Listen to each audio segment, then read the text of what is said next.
Good morning, this is Sean Carlson from Black Shack 98 Enterprises. The time right now is 9:45 a.m. on Tuesday, September 3rd. Right behind me I have a project that a customer brought to me to work on, so let's look at it. Okay, so this here is a Echo GT 2400. The customer brought it to me, says that he had it running just a little bit and then it would turn on and off on him and wouldn't run properly. So he got a hold of me online and asked if I could work on it, and I said yes. This here is a curved shaft, and as you can tell there is no guard on it. No guard to trim this. So as before, as usual, what we do is we do a complete full teardown and rebuild of the engine. That will ensure that there is no other outlying issues that is wrong with it that we cannot find. Not to mention, we will take this off from the motor and we will grease and oil this entire line. We will take apart the head, we'll disassemble that, analyze it, grease it, and put some new cutter line on it. And what I'm gonna do before I start, I'm going to do a compression test to see what the compression is before, and then I'm going to do a compression test after. Oh wow, what do you know? There's 3 lines. One is the intake to the primer bulb. One comes out of the primer bulb, goes back into the gas tank, and the other is a vent for the gas tank. You know, this is pretty standard for me to work on. I have worked on only one other Echo, and the only thing that I noticed about the Echo was the wiring. They like to complicate the hell out of all the wiring. Not a big deal. Okay, and from previous videos, somebody made a comment that they wanted to see where the screws came out of, and that would mean I would have to now, when I take out the screws, you're all gonna watch me undo it, like crank, crank, crank, crank, crank, crank. Very freaking annoying. There's a reason why I don't do that, and that is like so stupid. So let's get this thing situated, and then we're gonna take off this cover and we're gonna analyze the carburetor. And while I do that, I'm gonna turn on my radio and have a sip of my Timmy's. Alright, so we got the cover off. This is what the cover looks like. The screw is just a single flathead, and this is the air filter. We can clean this out. What we'll do is we'll just soak this in some cleaning fluid, and then we'll rinse it out later. That screw will not come out, by the way, unless you really force it out. Just put it right there. Now, this here's the choke. And when you look at the choke, you pull it up to choke it. Okay, so this is an air filter attached choke. Okay, and the only thing that a choke does is a choke is meant to restrict the air that goes into the cylinder. Okay, so by putting a choke on, you're not letting any air in, and straight fuel is going into the carburetor and making it start. So this choke, this is run, choke, run. Okay, certain weed whackers, certain engines have a half choke, which means it's halfway in there, and then full choke, half choke, run, full choke, half choke, run, and it'll be like preset, so you just have to push it out and it'll snap into place like that. This is not that case. And you know what? If I was to read the owner's manual, which I have, this does not have a half choke, but you could half choke it if you wanted to. And so, when I looked at the carburetor, there's a little name right over there that says Zem. And what that tells me is that this is an original carburetor that goes with this weed whacker. So in order to take this off, there's 2 brass screws right there. Okay, those 2 brass screws hold the air filter to the carburetor. And those 2 brass screws hold this carburetor to that mount right there, that black mount that you have my fingers on right there. Okay, once you get those 2 brass screws off, this will come off, the carburetor will come off, but the black mount will stay on. And then that black mount comes off with those 2 screws on the bottom right there. You see that? So I still have to do my compression test, which I will, which means we take the spark plug out, we put the compression in there, and we give that a few yanks, like a few yanks. And then once we get that reading, then we'll take off the carburetor. Okay, I'm going to give it a few yanks. I'm going to give it about 4 yanks.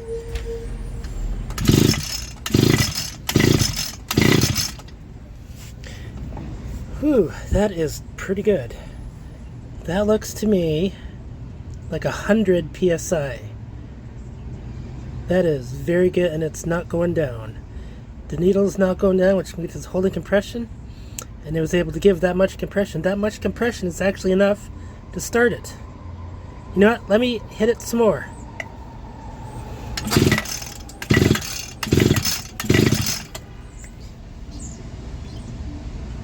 So no, that's it. Just 100 psi. Okay, hold on. Let me get my phone. Okay, so this is the spark plug that was in there. It does not look too bad. It looks pretty clean. The guy probably put a brand new spark plug in there.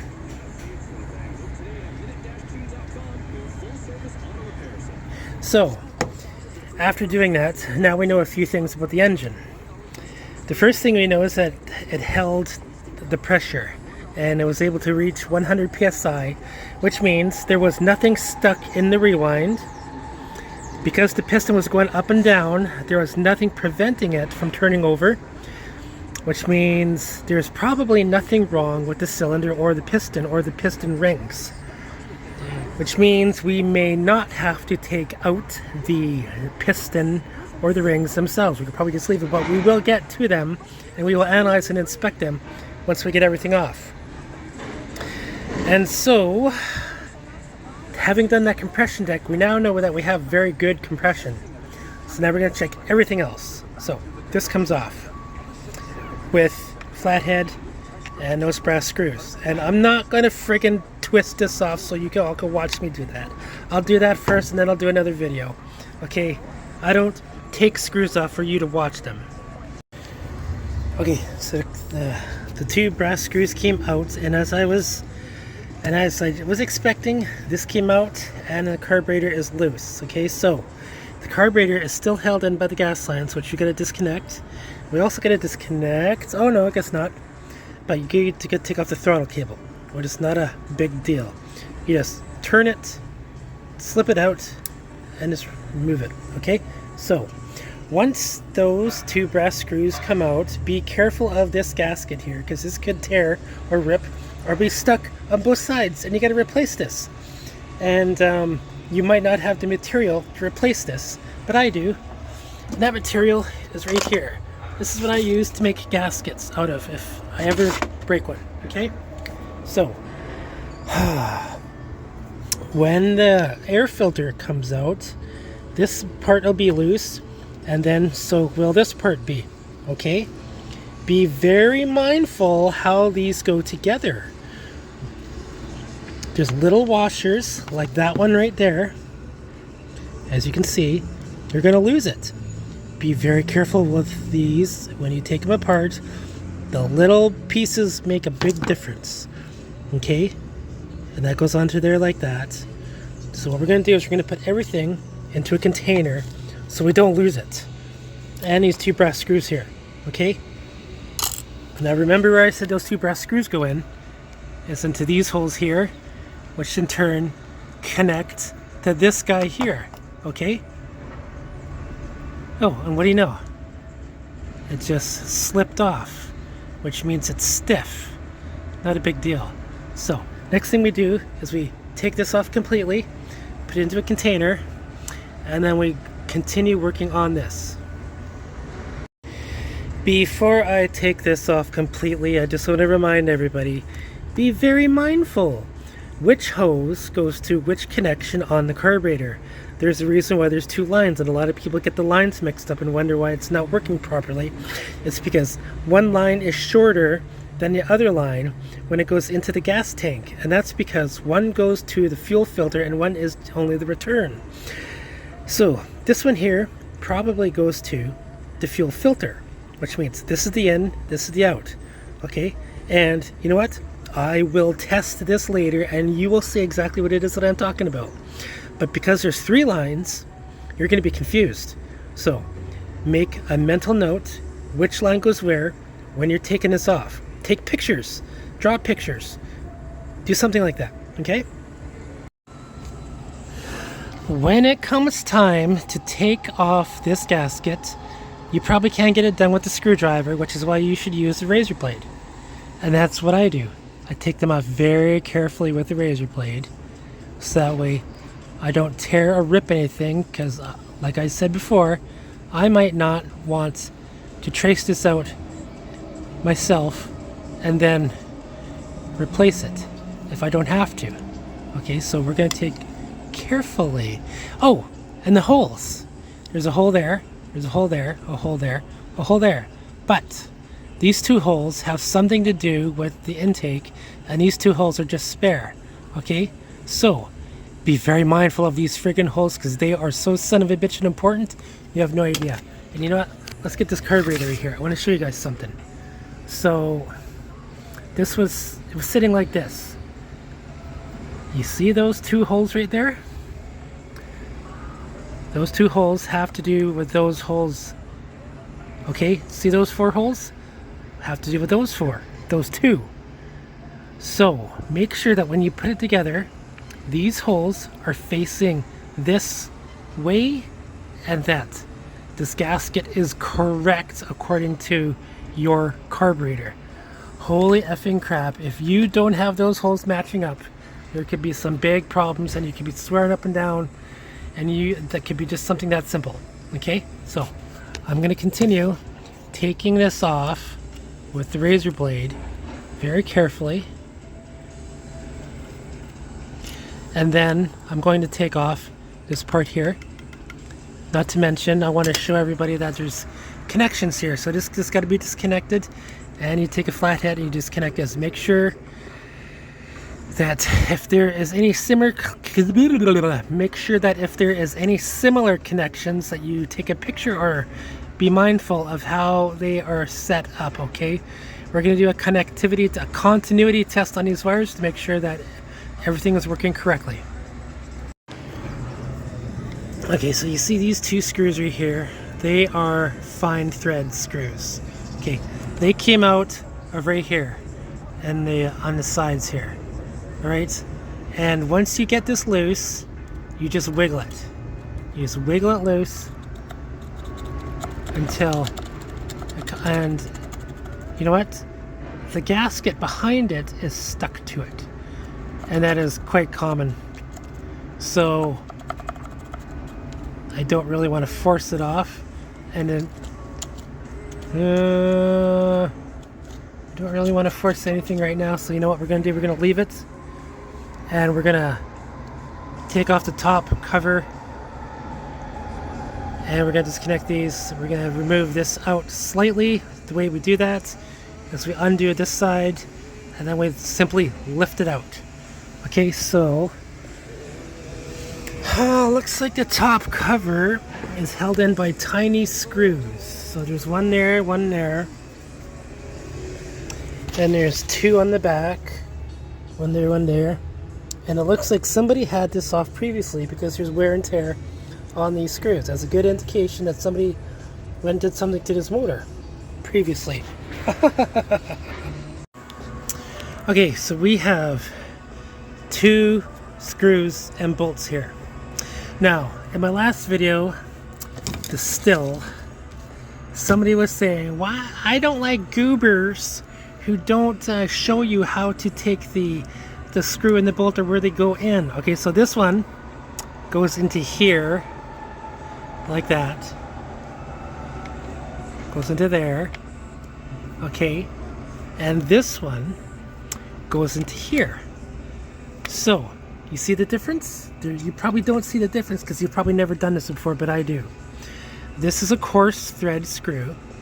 This is a fine thread bolt. Screw, bolt. Now, the difference is this one here is meant to go into metal. Okay? This one is meant to hold two plastic pieces together. So, I'm pretty sure the top part here is connected to the bottom part, and this screw is what is holding these two together at that point. And we'll find out when we take this cover off. Now, the reason why I don't show you guys taking off the freaking bolt, because that is so ridiculous. But if I can tell you why they are there, then you'll understand. Anytime that you are fastening a plastic piece to a metal piece, it will always be a fine thread screw, fine thread bolt. Anytime that you are fastening two plastic pieces together, it will be a coarse screw. Okay, so all you need to do is just be mindful of the length of the screw and where it came from. Draw pictures, take pictures, do whatever it takes to remember where this screw came from.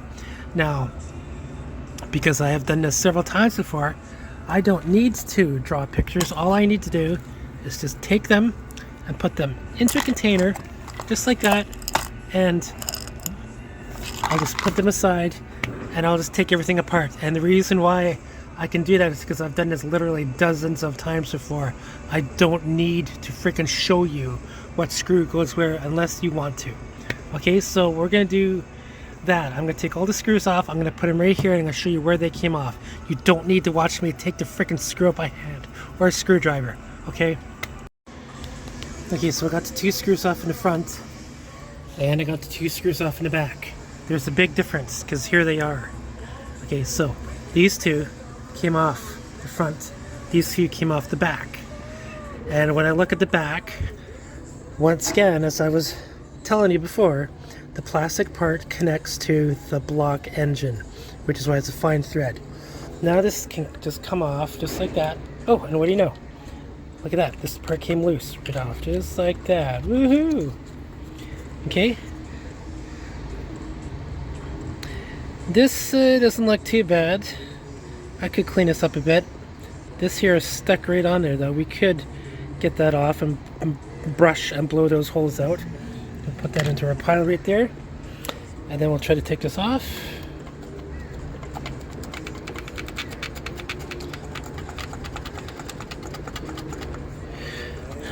What is holding it up there? It's the cord. Okay, I gotta take this off here. This comes off with that screw right there. So, yeah, darn it. So after you get this cover off, that's a coarse screw. Just put that right over there, and we find that this, once it does come loose, it's held together by this part here. So you gotta fight with this to get this completely removed so this can be free. Okay, and it's connected to the magneto. What do you know?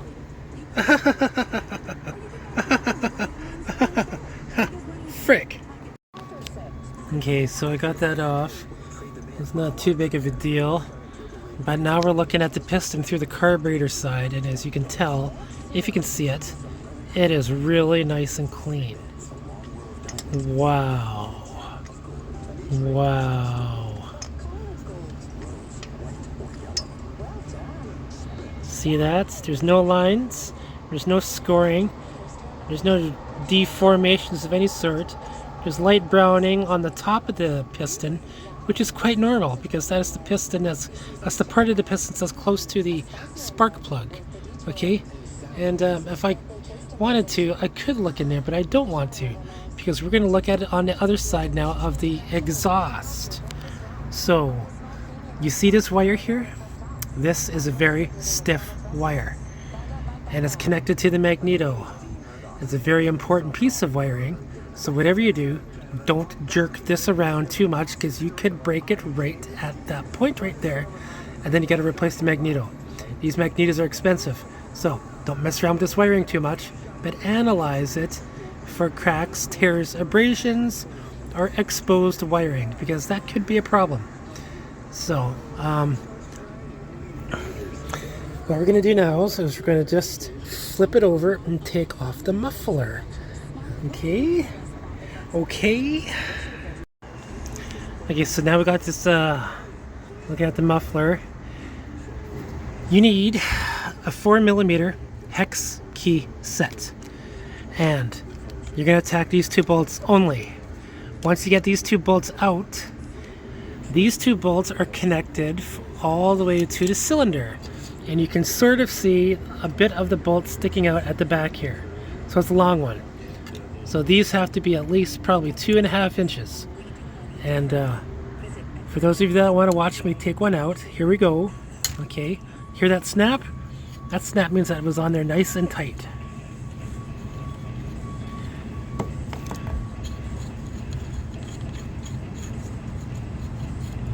And when you do, you're going to notice that there's some carbon on there. Do you know what I use to clean that off? I use Easy Off Oven Cleaner, because it's the same principle as cleaning your oven when you're cleaning a muffler. Easy Off Oven Cleaner.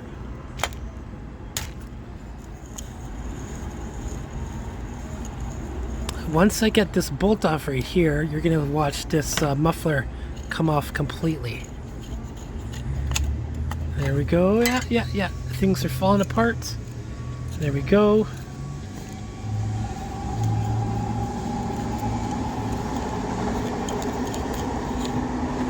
Right there. Now, for those of you wondering, what is this?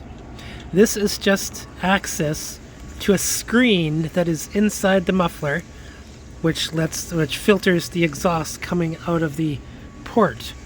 Well, we're going to look at this side, because sometimes this is a gasket, as you can see right there. And on this particular case, there's nothing wrong with this gasket, so we're not going to mess around with it too much. Okay? We're going to look at it, analyze it, inspect it.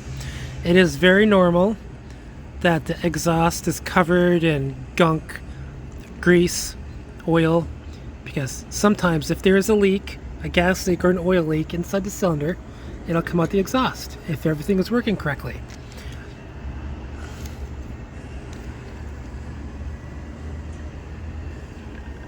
Okay, now we can look at the cylinder through the exhaust side. I don't know if you can see it very well, but whoa, it's a bit black. That's normal for this side. And is that a line? Not really. It's not a scratch. It's just liquid that is in the cylinder on the exhaust port, so I don't see any scratches on there. Okay, so the cylinder looks good from this side. The cylinder looks good from the carburetor side. What we're going to do now is we're going to flip it around. We're going to take off the rewind. And I'm having a feeling we can get a better look at the cylinder, at the bottom of the cylinder, because once we get this off, we can look directly right into the crank and the connecting rod. And if there is any gunk that got sucked in by the carburetor, it would be sitting at the bottom of the crank, right in this area where my finger is. And that stuff would get recycled in there and would cause scoring of your piston. So if you want to access that, take off the rewind on this. Some weed whackers or small engines like a blower or anything that has a small 2-cycle engine like this has different access points. Not all of them are the same. This is an Echo. This is their way of putting things together with really small screws. Okay, yeah. If we were going to take the gas tank cover off, it would be 4 screws right there, and it looks like they're holding right onto here, so they're going to be fine threads. Okay, and if you look at this screw here, it's connected to the block, so fine threads. Okay, so be mindful of that. we're gonna take this off. Okay, so these screws came out on both sides of the part that was holding on the gas tank, the cover. These two are smaller fine threads, which came from right here. These two are bigger fine threads, which came from back here. Once you got those four off, though, this will now come loose, the rewind. Okay, so you can sort of take the rewind out, just like that. Look at it. Okay, now looking at this, and yeah,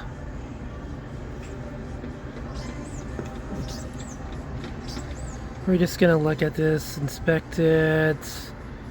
There's nothing wrong with this when we were pulling it, doing the compression check. We're just gonna put it over there, and we're gonna look at the how this works. Okay, so this is the part that spins the crank. Okay, once we got that off, then the fuel tank can come off, and if you got gas in there, you might want to pinch these points off with a clippy. And I think I got clippies here in my stash. Got a whole bunch of junk in here. Yep. Yes, I do. These. You can use these to pinch off your gas tank. I got big ones and I got small ones. I think that's the only one that I have. I might have to go into the house and get some more, which is not a big deal. Yeah, so, let me look. What do I got? Shit. Okay, so, pinch off the gas line, take the gas tank out. And then this part is going to be sitting directly onto here. And then we can kind of look at it through this angle right here and see, oh, this is a clutch. So which means when the flywheel is spinning, it's going to grab the clutch because of the centrifugal force. So technically we can take this off and there will be like a little line coming and sticking right into that clutch. So taking off those two screws, we can remove this shaft. Okay, so something happened when I went to go and pick this up. This entire thing became loose. There was one screw right there which was holding it all in, and I undid that, and then this just slipped off. Okay, so this is totally completely disconnected now, and the clutch is stuck onto there, which tells me that it is a piece that is disconnected. If you were to take these two bolts out, you take these two off, this will slip off, I'm pretty sure, and this is probably one with this cover here. So I'm going to put this aside. I'm going to take this, put this aside right here, and now we have the complete engine, and we're going to put this into a more open space for us to look at it a bit better. Alright, so this is the flywheel, which is a lot different than might be on your model. The flywheels are all different according to the manufacturer. Stills are different. Home lights are different. Ryobis are different. Echoes are different. We're just doing a pan, looking at everything, looking for visible damage, which might contribute to the reason why this needs to be fixed. So now that we got that, we're going to talk about the flywheel.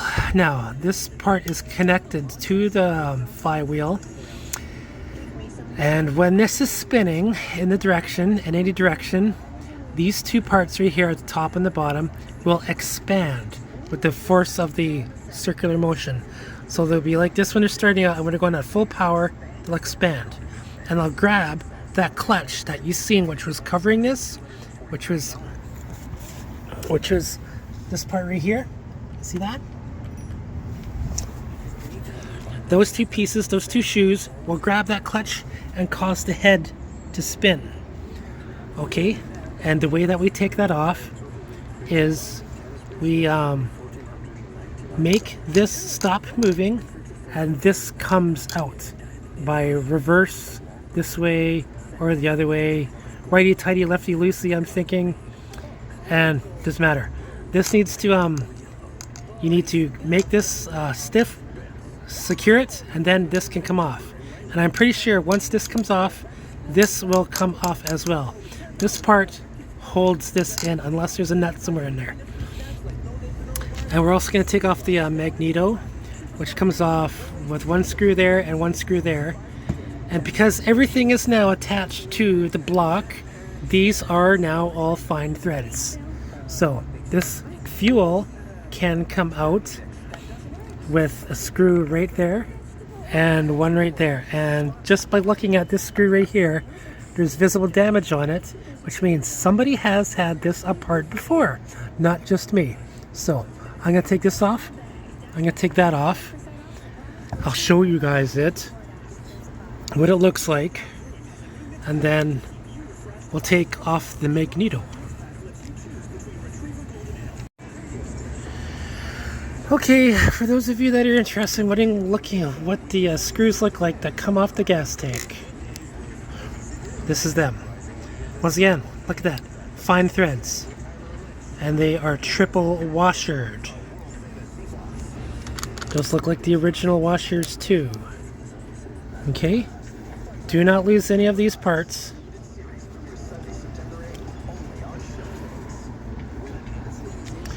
So, those can go into my pile right there. Clunk. This can go off into a nice secure location. Make sure that you wipe it clean when you do. And then we work on that. Okay, magneto's off with these two right here. And they're fine threads. What do you know? And they go right into these two holes right there. Normally, in some cases, I put things back exactly where they came from, so that way I know where they're going to be when I come to get the parts. Nothing goes missing. Okay, so I just put these two screws back into place, just like that, and then on that they'll never go missing.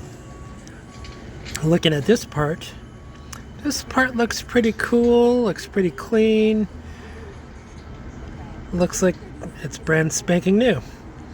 When I took those two off, it was very loose, so I'm thinking that this is a brand new part that somebody replaced. So we'll just put that aside with our pile, and now we have the engine. So let's go through a few things here. How to take this apart. This comes apart in 3 pieces. Let me turn my radio down. There's one part right here. There's one part right here, and this is the cylinder head.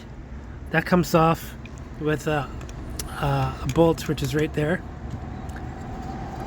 And there's 2 of them. There's one right there and one right there. On an Echo, I guess they only have 2 of those bolts that are holding down the cylinder head. And if I was to look carefully, which I can see, there's a gasket. There's a gasket right there which secures the gap between this cylinder head and the block.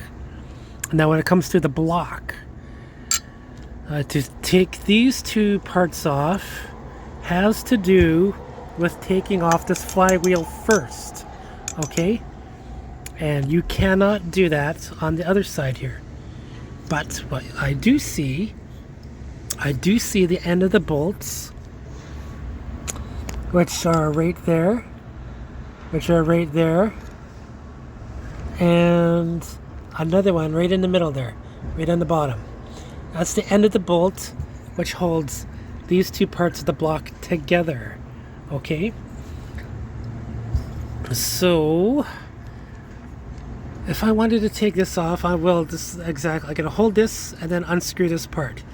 And I'm going to use a tool that you used to take off the disc on an angle grinder, which works the exact same way as this. So I'm going to try to get that off with this. If any of you are wondering how exactly you can secure the flywheel to prevent it from moving in the direction, there are holes on there anywhere that you can find, which you can take a drill bit and put it into the hole, and then that will secure it in the direction that you want to remove your thingamabob. I use drill bits because drill bits are hardened. They're meant for heavy duty torquing, okay? Maybe not bending, but torquing. Anyways, this is what I'll be using to take this off. And let's look at it from this here. Okay, so what I'm going to use is a crescent wrench. I'm going to put it right on there. Because I can't do two things at once with a cell phone in one hand and a tool in the other, I can put my phone down, but that's how I'm going to be doing it.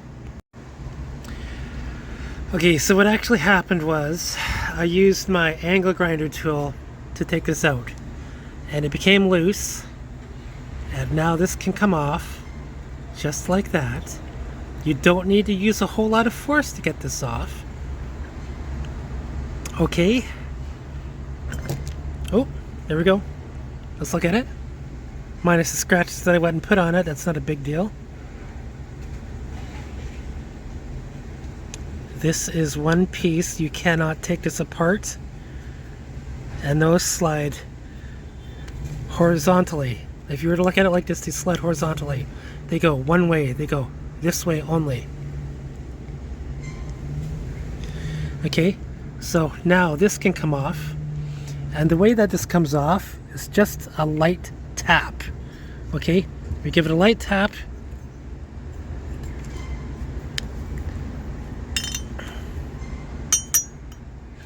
Not on the magnet.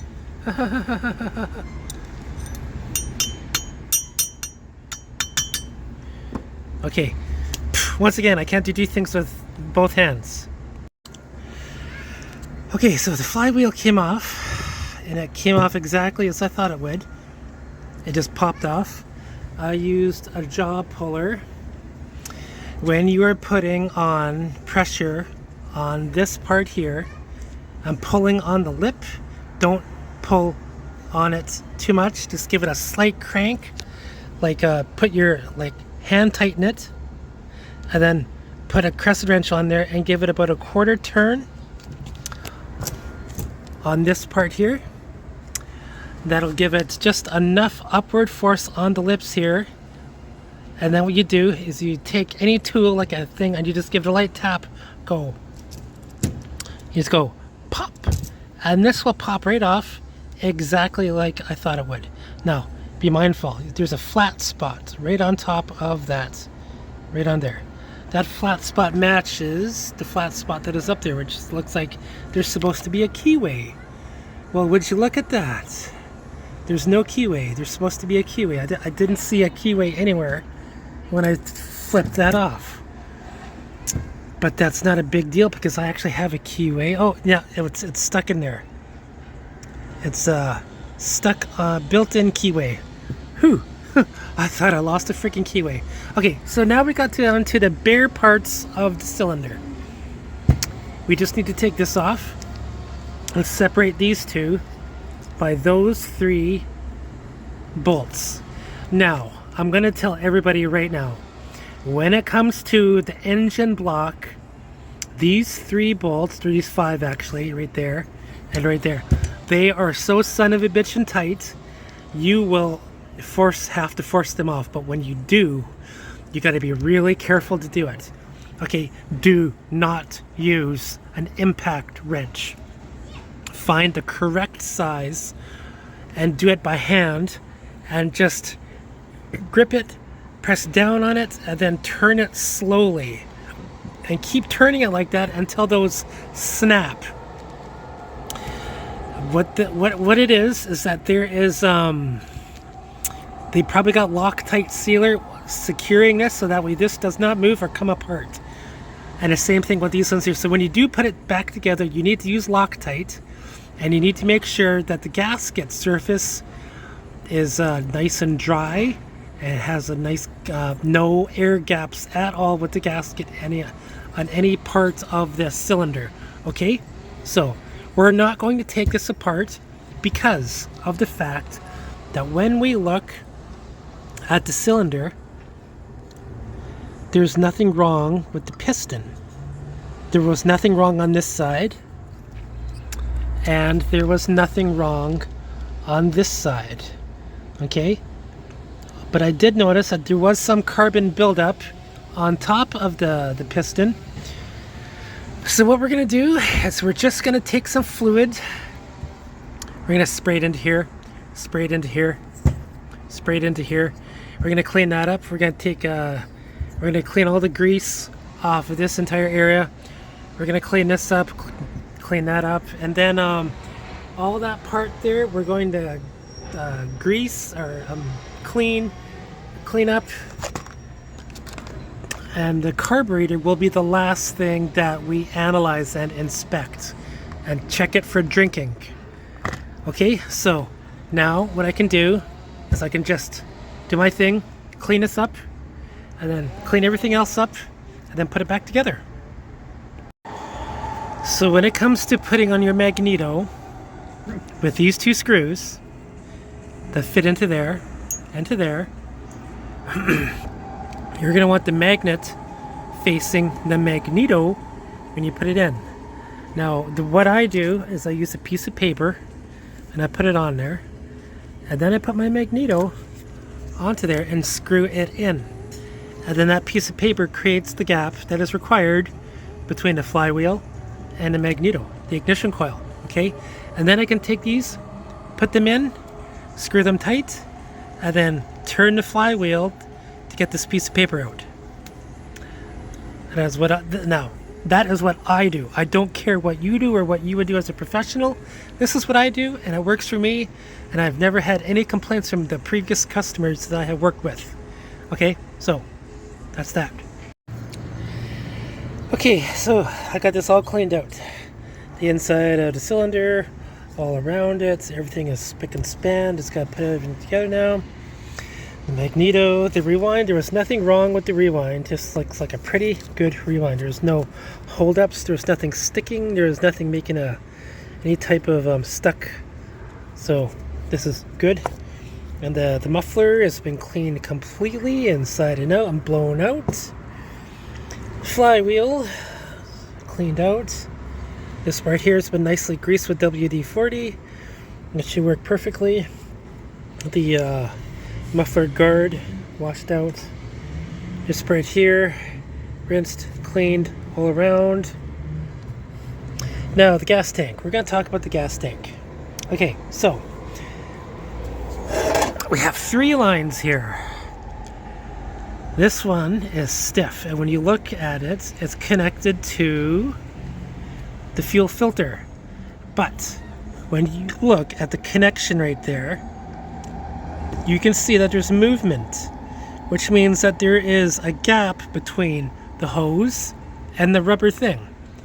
So therefore, this has to be replaced with a size hose that is just a little bit bigger to close that gap there. Okay? And the hoses that I have look like this one here. And this one is the return. The return only goes to the fuel tank, and there's nothing hooked up to it. You only need that sticking down about 1 inch past the bottom of the tube.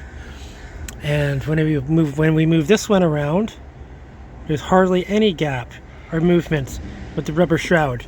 Okay, this here is the relief valve, the pressure relief valve.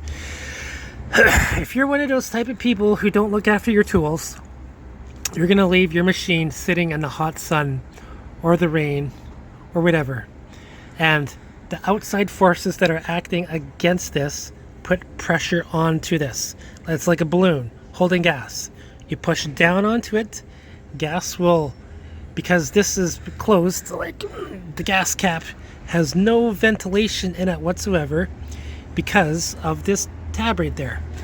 And that's a good thing. Even though there is a small thing here, there is no relief valve on this anywhere.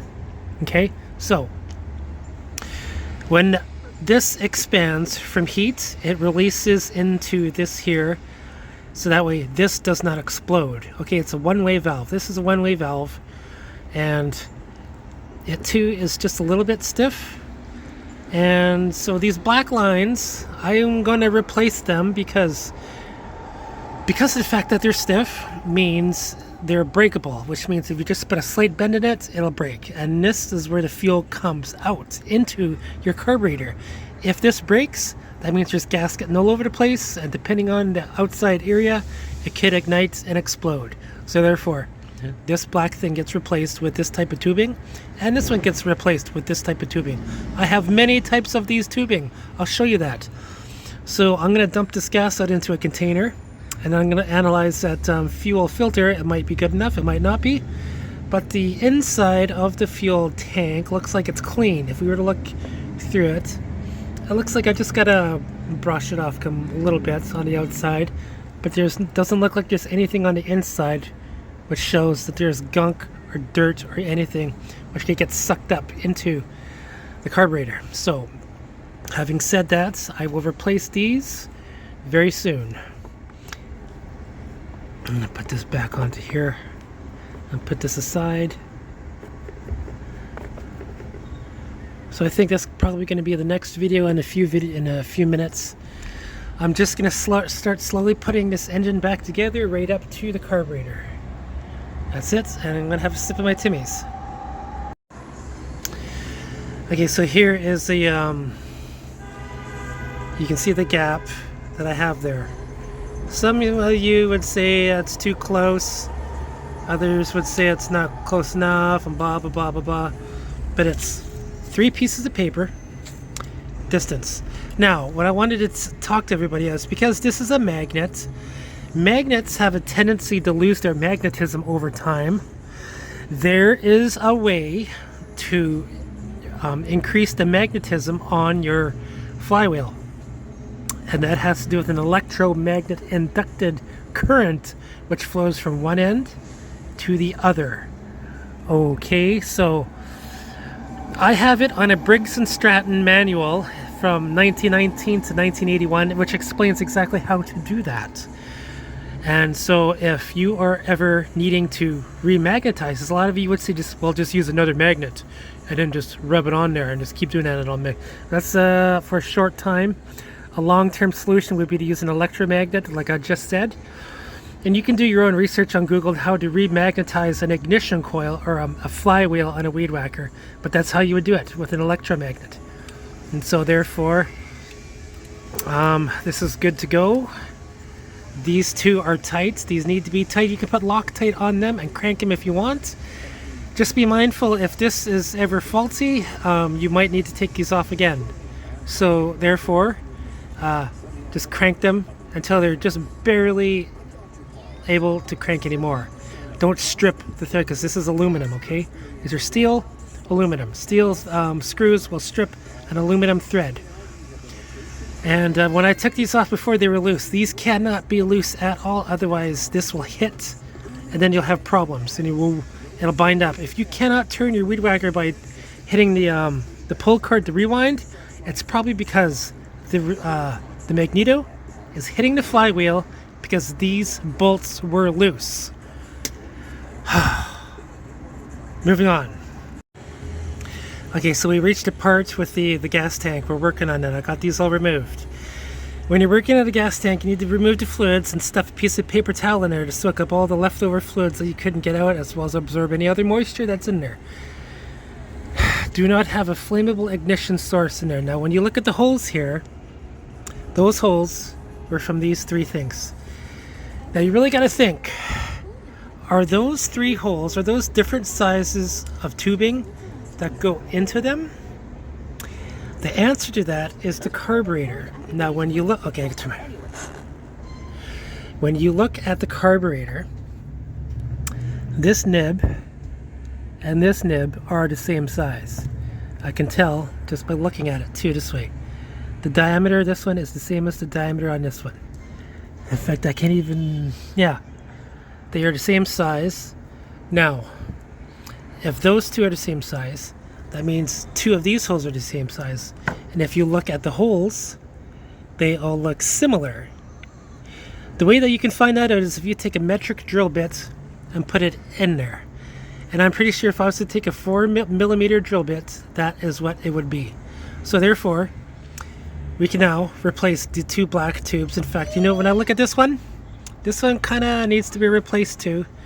And because of the fact that I have an entire arsenal of tubing right there, it's going to be not a big problem for me to replace all 3 of them, to put them in there. So I'm going to find a piece of tubing that is just a bit bigger than those holes, so that way when I put the tubing in there, it squeezes against the walls of this, creating a tight seal and no gas leakage. And there should be no gas leakage coming from this here, because this here is a tight fit too. Okay, so therefore I'm going to work on this and get those all nice and cute, and then we'll put that back onto the engine. Okay, so now that all the new tubing is in there, when we look at here, there's no movement whatsoever. There's no need for any gap. It's nice and airtight. So once again, be mindful which tube is which, because you're going to need to know it when you hook it back up to the carburetor. Okay, so this one here is hooked up to the air filter, or the oil filter. This one here is the return. It goes to nothing. This one here is the pressure relief valve, which sticks out, which you can see at the bottom there. Okay, so that's that. We'll get to that later. Now we're coming to the carburetor. Okay, so we're going to take this apart completely, but before we do, we're going to analyze it. We've already determined that it's a Zama part on the bottom. There's no holes on this side. There is holes on this side, so this is closest to the carburetor with the gasket. Okay. And there is numbers on it, K231XA. When you have markings on it, which is numbers on it, that means it's an original part. And if you have a name on the bottom, that's an original part. If there is none, that means it's a cheap Chinese knockoff. So now what we're going to do is we're going to take it apart completely. Okay, so this is the carburetor taken apart completely. These are all the small components. They can be cleaned and looked at. So let's look at this very carefully.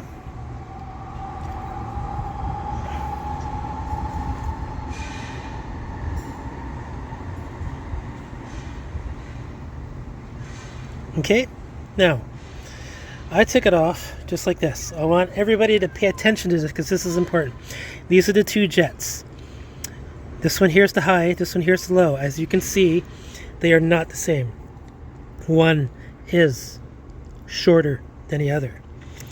This one here is goes into this hole, which is the low jet. The other one is the high jet. Okay? And they're marked. One's marked L, one's marked H. So the low jet has to do with this plug here. The high jet has to do with this plug here. If you get these mixed up and you put them into the wrong place, you're going to have a horrible time adjusting your carburetor. And it's going to fail on you and you're going to swear up and down. Well, how do I know the difference? Well, your low jet is always going to be on the low jet is always going to be closest to the cylinder. The high jet will be away from the cylinder. Sometimes those 2 jets are the same size, sometimes they are not. Sometimes the reverse is equal. The other side is longer than the one. In this particular case, we're working with an Echo, therefore the short one is the high, the long one is the low. You need to pay attention to that. Okay, so when it comes to the replaceable parts, this one here, this one here, this one here, I have an entire arsenal of them, and all I need to do is just pick this one here, which matches those, go into it, pull a box out, package, there we go, shut that, put it back in here, close the lid, lock it up, put it away, and we're good to go. Before we put that all in all together, we're gonna take some WD-40 with a small straw, and we're gonna hit every single friggin' hole, including this one, on the bottom here to flush out any impurities, any irregularities, also including this one here too, okay? We're gonna flush out all the holes with WD-40, and we're gonna use our trusty air compressor with compressed air to blow out the holes too. And we're going to flush out the inside of there, the carburetor too, to make sure that all the parts that are going into the port here from those holes are coming out nice and smoothly, because if they're not, if there's no gas getting into this passageway here, it's not going to start. Okay, so I'm just gonna clean this all up together, and then we'll put it together. And what we're going to do is a drinking test. Once we get this carburetor together, we're going to do a drinking test to see how well, when you press the primer bulb, the fuel is flowing through, if there is any air gaps or whatnot coming in and out of the carburetor. Okay? Okay. Alright, so this is the part that everybody wants to know. How do these two go onto this surface here? So let's first analyze this. This goes onto here like that, right? Everybody can agree this goes onto there like that.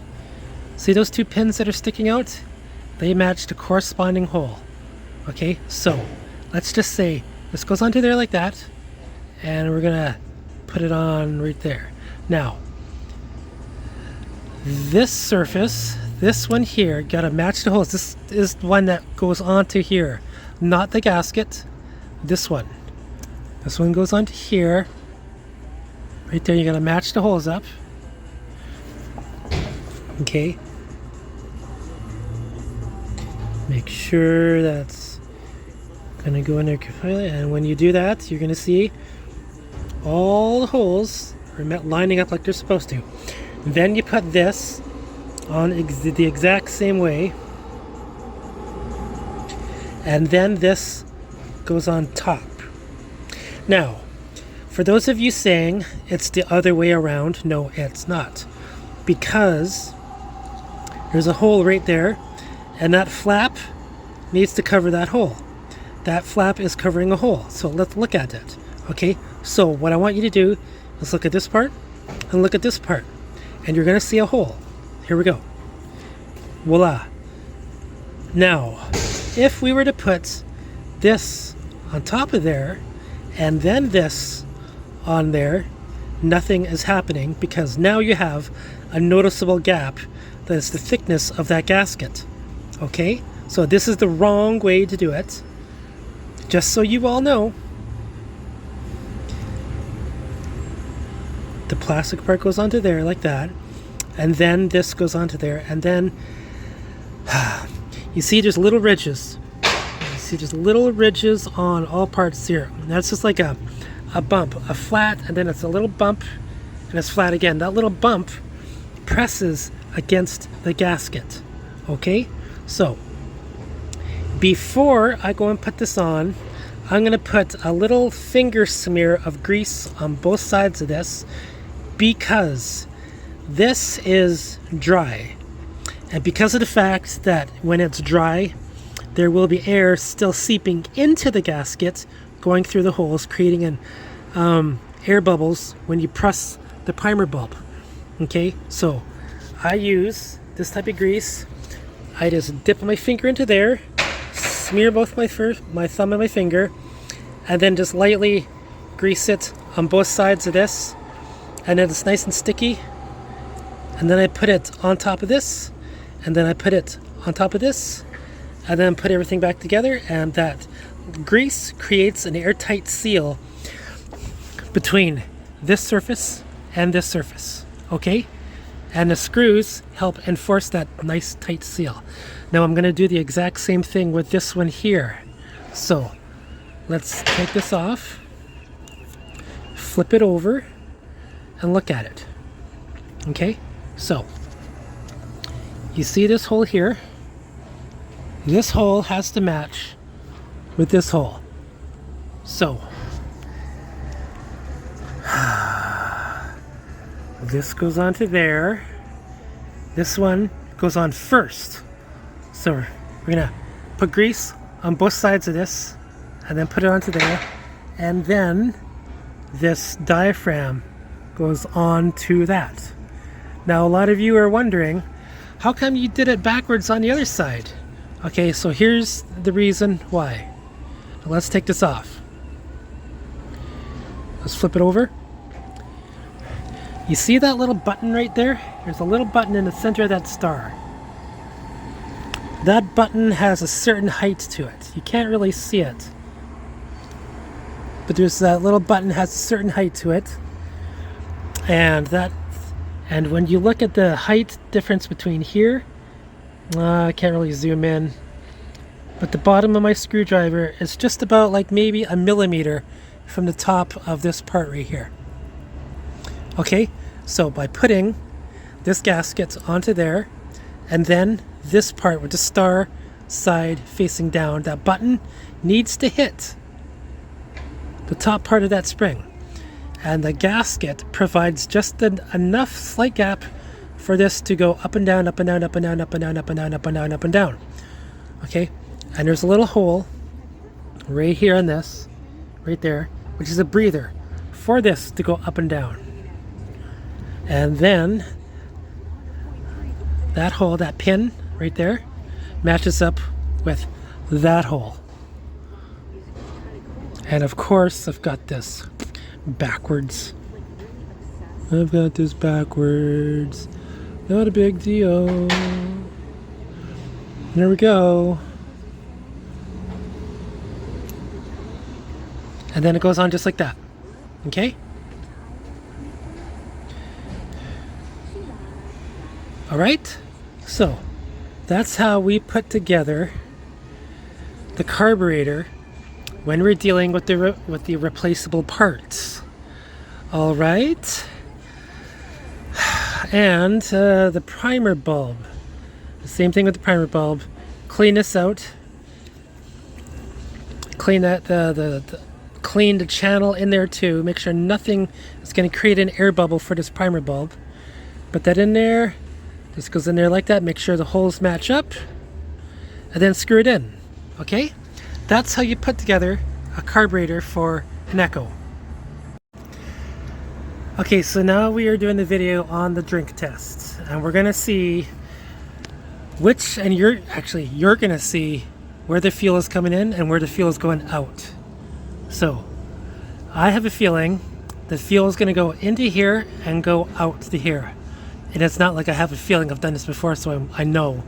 But when we press the primer bulb, we're gonna see how well the fuel comes into here when you press it, and when you release it, how it comes out of here, okay? And how full the primer bulb looks when it's pressing. So here we go.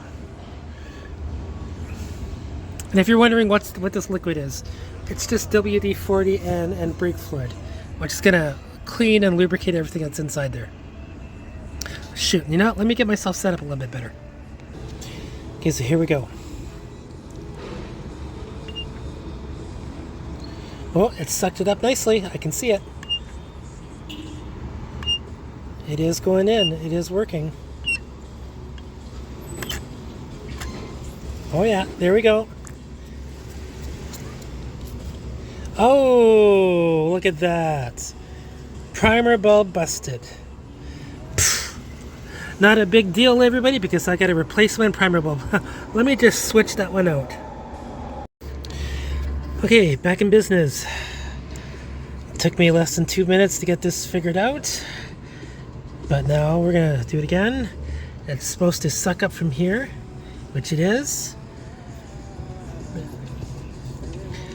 And look at that. The cycle is happening exactly like it's supposed to. Now, if you have air coming in through the gas line, that means there is a hole somewhere between this port and the fuel filter. If you have air coming out of here going back, that means there is something wrong. There's an air leak with the carburetor. The only reason why you see air right there is because I use WD-40 and brake fluid, and it normally has bubbles in it when you're messing around with it. But the primer bulb right there is full. It's not leaking. In fact, there's nothing leaking. Now remember when I was saying that this gasket and this gasket need to have a tight air gap?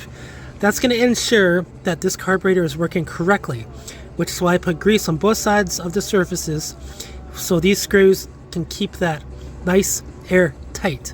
Okay, so now that we know that this carburetor is good, it's drinking like it's supposed to, we can put it back onto the engine and we can put everything back together.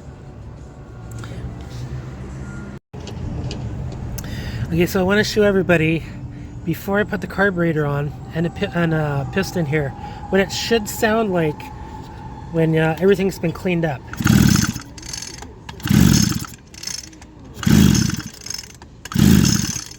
So, having done that, now we know that this spins freely, and now we know that the piston out there inside here spins freely, and we know that the rewind works. Okay, so everything from this side here to this side is spinning freely like it's supposed to. And so therefore, we can now put the carburetor on, hook it up to the lines, put the choke on there and the cover, and then this part here, back onto here. And then once we got this all together, then we're gonna focus on this part and get that nicely greased and cleaned up as well. Okay, so now we've reached this part here. So in order to take this off, those two screws come out. This handle we're going to take off with those screws there. Because of the fact that this throttle cable goes into this line here, we're going to lubricate this line so that way this flows freely. Because there's a possibility that rain can get in there or water and make it seize. We're also going to disconnect this head and everything that has to do with this head and take out the interior shaft and grease that and oil that. So I'm going to work on that right now, and be careful of the wiring. Don't bend or crimp the wiring too much because that could be disastrous. Okay, so these three screws are fine threads, which means even though that you're holding this down, there is a bolt on the other side of these. So now that these are out, keep in mind this is longer, this is medium, and this is, well, you know what, let's just put them beside each other so you have an idea of the different lengths that bolts can be. Okay, so this one goes right there, and this one goes right there, and now this can come off, but what's holding it together is this foam piece. So I'm gonna take it all out. So this is the internal workings of the throttle cable and the on-off switch. As you can see, I've got it hooked up to my filter. We're gonna do a continuity check by hitting the switch. So when I hit it on, I'm going to push it on stop.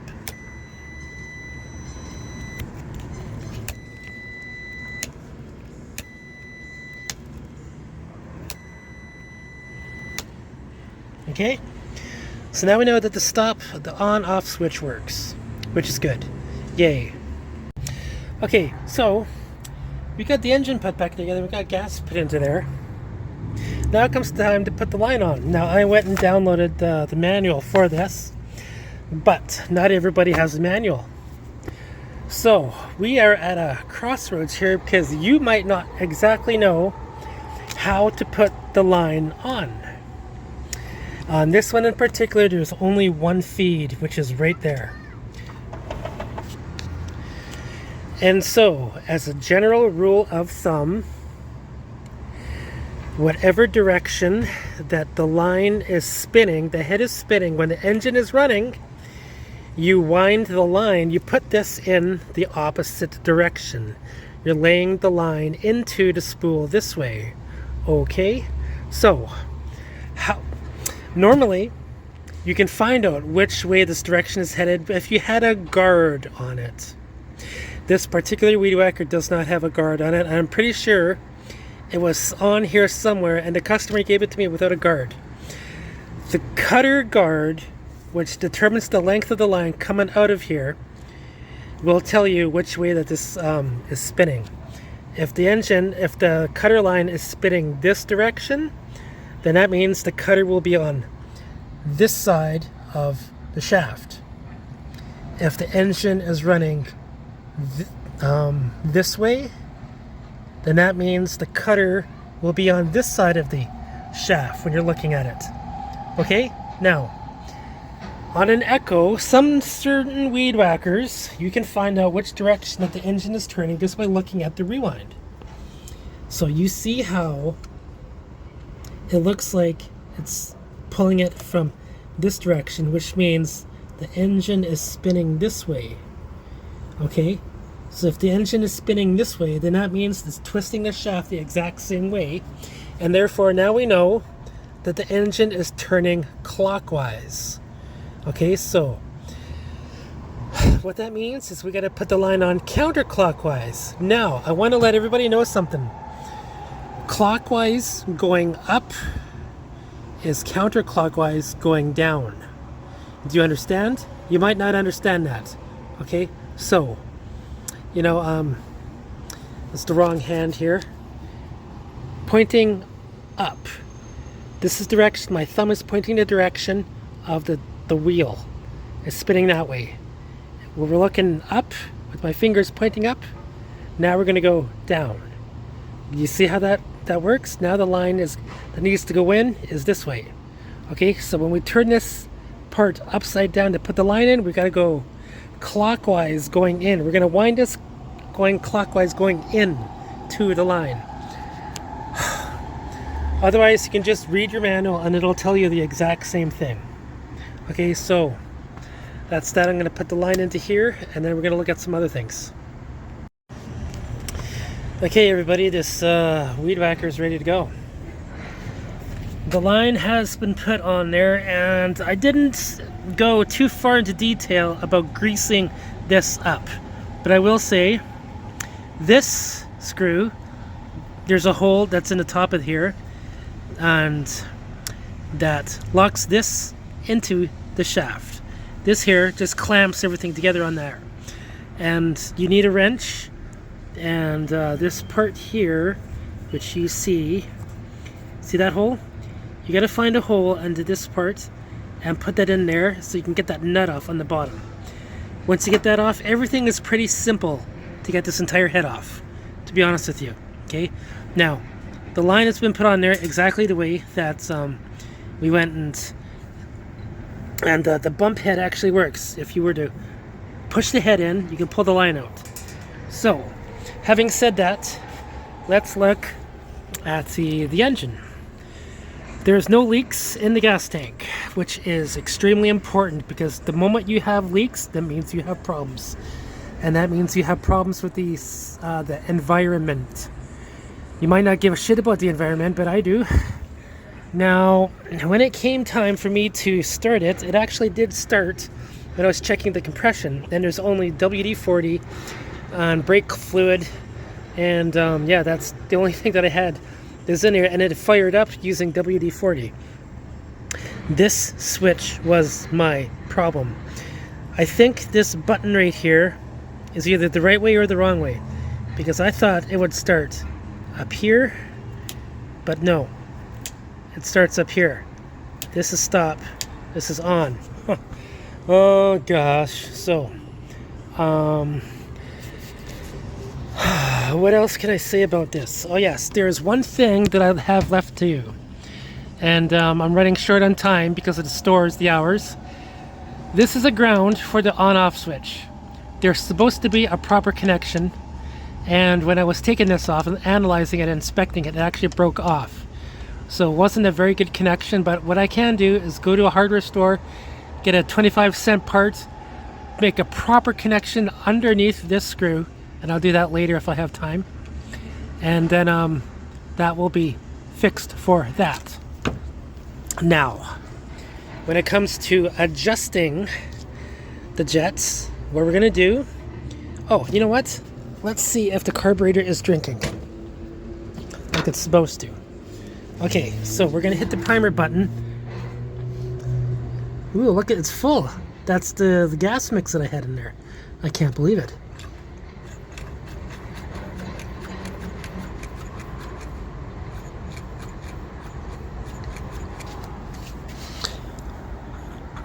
Everything is working the way it's supposed to. Yes. Yes. Okay. What you're going to do is you're going to watch me take a screwdriver and mess around with the high jet and the low jet and the idle. The idle has to do with the throttle every single time. Doesn't matter what engine it is. When you're messing with the idle, you're messing with the throttle. So when your idle is off, and this is full power, off, full power, off, okay? What an idle does, it just puts enough pressure on the throttle cable on the engine so that way the gas can get into the cylinder and turn it on. You're just adjusting it a small degree for when you're hitting the throttle, okay? And then when you hit the trigger right here, that means you're hitting full throttle, letting go, full throttle, letting go, okay? And then when you choke it, or choking it in that range there. So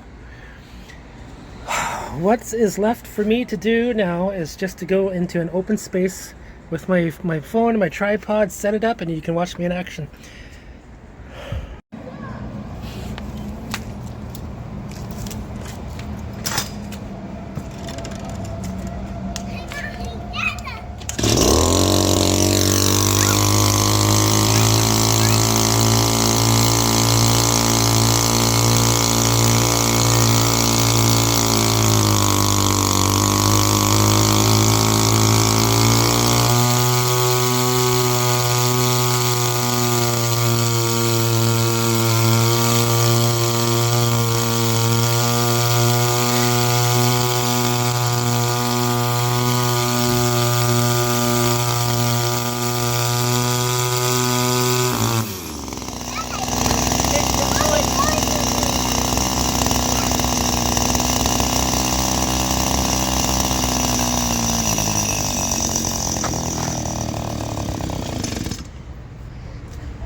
That's cool.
Ooh, yeah, everybody. This thing works nicely.